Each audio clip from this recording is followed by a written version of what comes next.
Hey guys, welcome back to our channel. Today I have Nitish, Abhijit, and Debdatta with me, who are very die-hard F1 fans. Hi guys. How are you? Hi, man. Good, good. You're great. Hi. Hello Hi. everyone. Hi, Manchu. Uh, Today we are here for the Azerbaijan Grand Prix, and before we begin, I would like to tell to our viewers, we are going to release a video on WTC for World Test Championship final, as well as for French Open latest stages. So stay tuned for our channel, and for latest post update, follow our social media handles, which are highlighting right down below on the screen.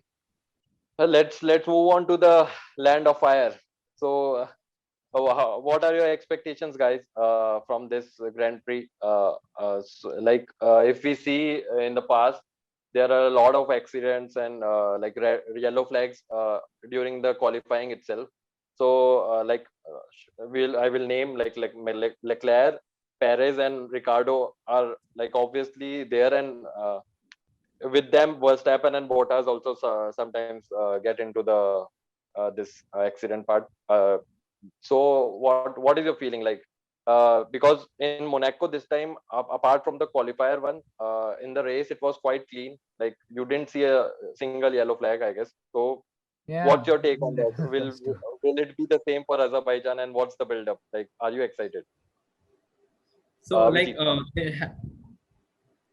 Okay, Nitish, go ahead. You can go.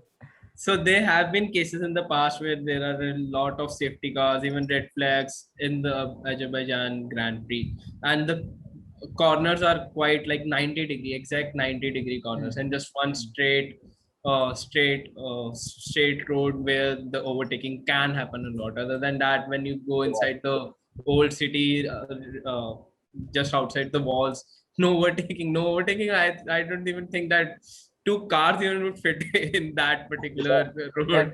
yeah, that That's way too narrow for the F1 cars at this point of time. but And something that's yeah, but that's something that's special about Azerbaijan is that, see, if Monaco doesn't have straights, it has a lot of turns and a fast turns, so the cars can be tuned in such a way. But Azerbaijan has both. It has straights too, yes, and it has very slow corners too. So it's a tuning nightmare for the engineers, I guess.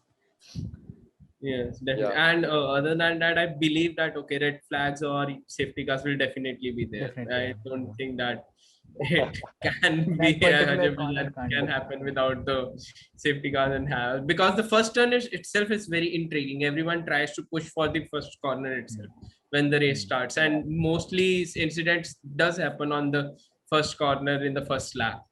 We have seen the I think when Force India, both the Perez and Ocon collided back in 2017, I guess, and so that is the way drivers try to push it and gain as many as position during the first lap itself. So I believe yeah. that red flags will be seen again. Yeah, I think Bottas and Ocon are the ones who have collided more than once, more than once DNF are there for them in Azerbaijan.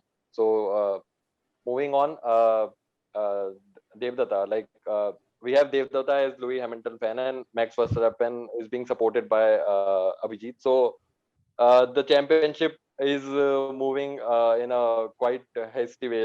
They are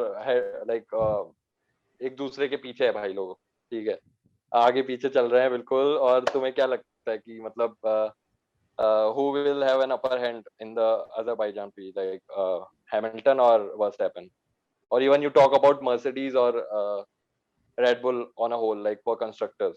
So Nitish, mm. I will like to start with you.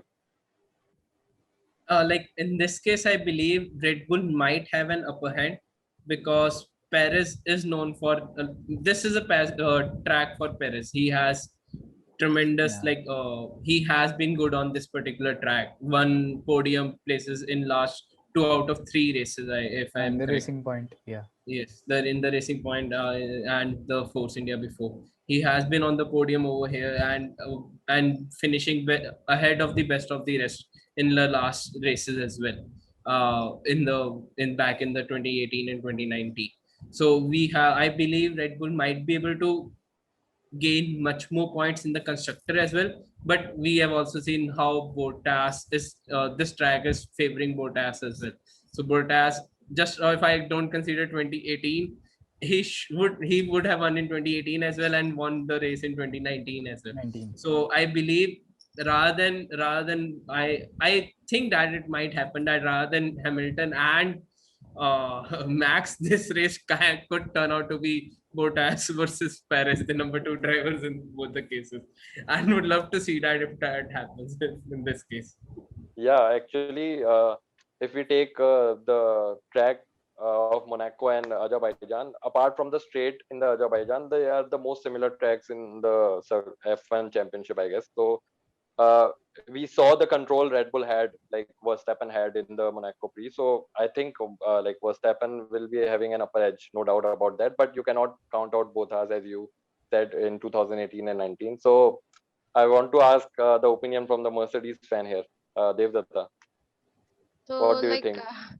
I think Mercedes will now they will learn from the mistakes that they made in Monaco GP, and I think they will have an upper hand this time. But street tracks are unpredictable also, so anything could happen. But I think they will learn from their mistakes and they will come back stronger So, for so Baku.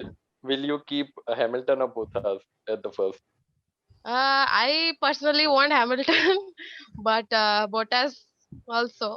But personally Hamilton. But I also think McLaren is also going to make a good comeback because they did well in Monaco also, and they're doing well in 2021 as well.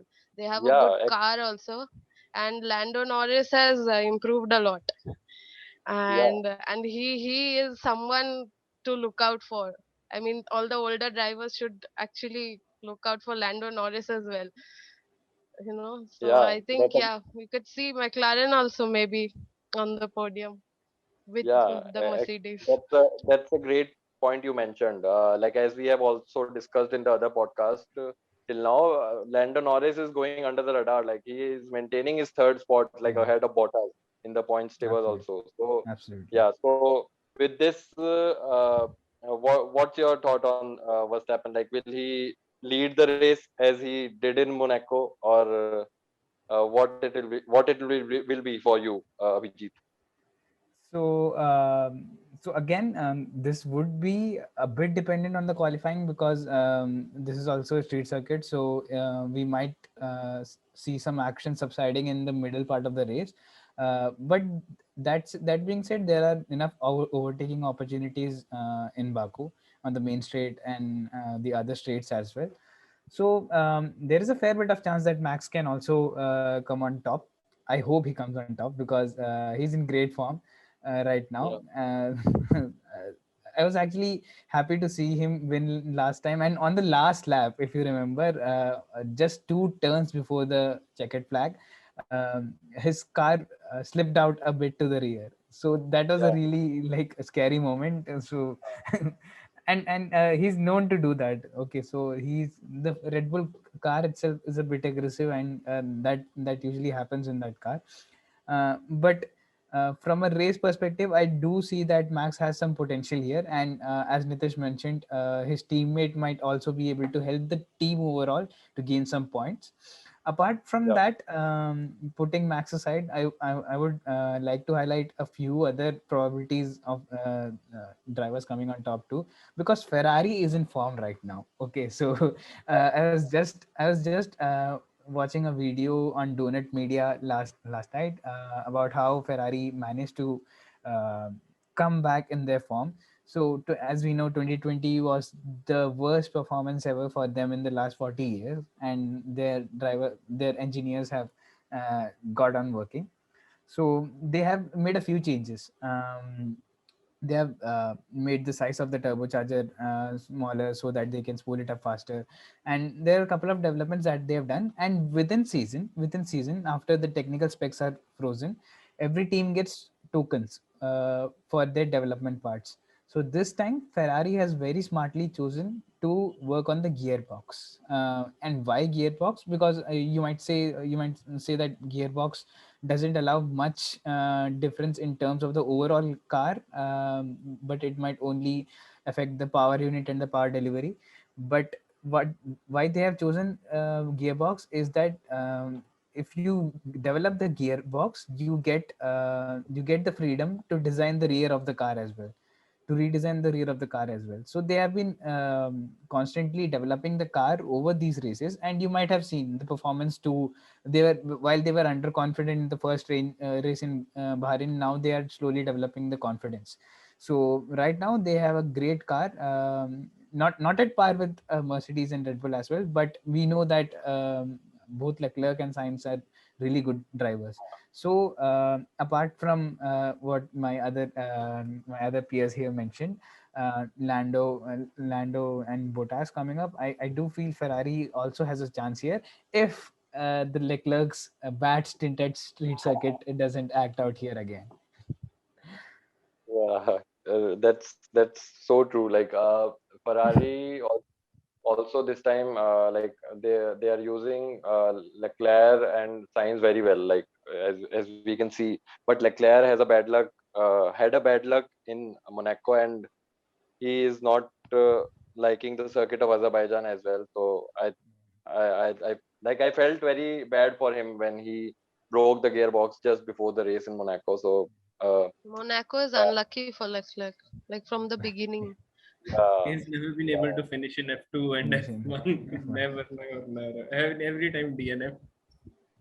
yeah, exactly. So like Perez had a very good race in Monaco. So Abhijit, like I'm talking about team order here. Like if like we know like Perez is very good in Azerbaijan. So will Red Bull give him a free pass ahead of Verstappen if he's having a great race? Like what are your thoughts? I really don't think so that we can comment on it yet, because Perez is still warming up the car, as we have seen with Ricardo as well. He has also mentioned that he's not able to adapt his driving style to the McLaren car as of now.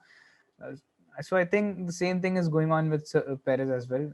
While we know that he is a great driver, he has not really warmed up to the uh, Red Bull philosophy of car design, because they are known to be aggressive cars to drive, and there's rumors that it's primarily designed for their priority driver as such.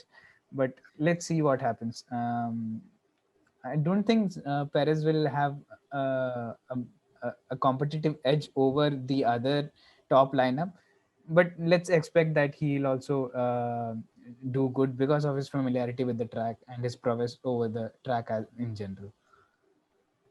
Yeah, great, great. So guys, I will start with Devdatta. I want to know your guys' prediction for this race. And Devdatta, so tell me your top three. Like So it'll who be will be? Hamilton, Bottas, and maybe someone from Ferrari or McLaren on I see. third. Okay, I'll be so diplomatic on the third one. like if you have to pick anyone, like say a name. Uh, uh, I would personally want Charles, but oh, finally, finally. yeah, Charles, yeah. Oh, okay, great, great. So Nitish, what's your pick? So Nitish? in my case, I would say Max coming out on top, behind him Bottas, and on third it might be Hamilton or Perez, either of them. And Charles, I would pick as the wild card over here. He might just finish out like behind Red Bull and the Mercedes out on top, like fifth, or he might just grab a fourth or fifth kind of a spot. So in this circuit.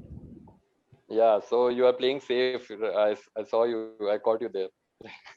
Playing safe with the top drivers because I was very happy after seeing apart from Max, we were seeing Sainz and Lando Norris on the podium. It was very happy thing for me. Apart from Hamilton, we are seeing someone else. So yeah. So moving on to Abhijit, who are your picks? Yeah. So what I want is Verstappen, then maybe Bottas and Hamilton. But maybe what would happen is Bottas, Bottas, Hamilton, Verstappen, and followed by either a Ferrari driver or a McLaren driver, as Devdatta also mentioned. So Yeah, maybe so that big might question happen. mark on both as right. Yeah. Yeah, so hopefully he can finish the race this time. And like the last two races, he didn't win the 2018 one, but still he dominated the race. Hopefully, we see your prediction go true. Yeah. So, guys, thank you for joining me for this podcast. It was nice to have you all. For all the fans out there, uh, please subscribe to our channel and follow our social media handles right there. Bye, bye, guys.